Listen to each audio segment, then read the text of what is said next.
My mother had dementia. She lived with me for about 18 months before she passed away. I used to be quite proud of the fact that she was already, in her mid-80s and she was sharp as anything. Amazing memory. My father passed away in December 2014. And prior to his passing, it was evident at home that there was something not quite right with my mum, and I think it worried my father as well. And in fact, the weeks leading up to his demise, I promised him that I would look after her no matter what. But it was easier said than done because my mother was very, very fixed in her ways, and at that point in time, it seemed that she would never ever want to leave the family home.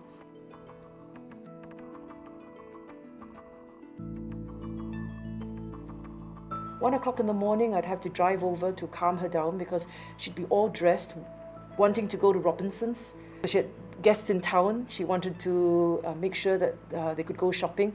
And I would have to try and calm her down and tell her that the shops weren't quite open, that perhaps she should just rest a while.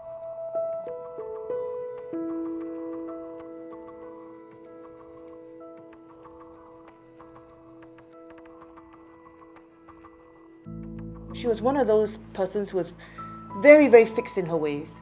We had furniture in the house that looked exactly the same over 40 years. She might replace the sofa, but she would replace the sofa with exactly the same design. So the prospect of her moving from a place that she was so familiar with to a place like ours, which was new to her, was very, very worrying. But it was really a blessing in disguise that in one of her more lucid moments, she was the one who asked to move. And so she did.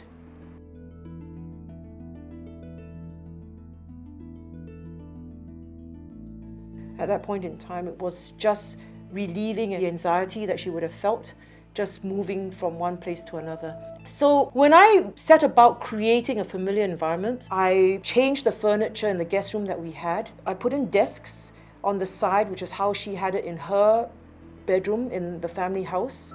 I put the bed in a position that it would feel as if it was almost like her old bedroom. And around her was photographs of her parents, of her siblings. There was a wedding picture of her and my dad. These things would give her a sense of familiarity and constancy. I got for her a leather chair that she liked sitting on in her bedroom. Those were the two seats that she shuttled to and fro every single day till the last day that she lived on this earth. Those were Papa's chairs.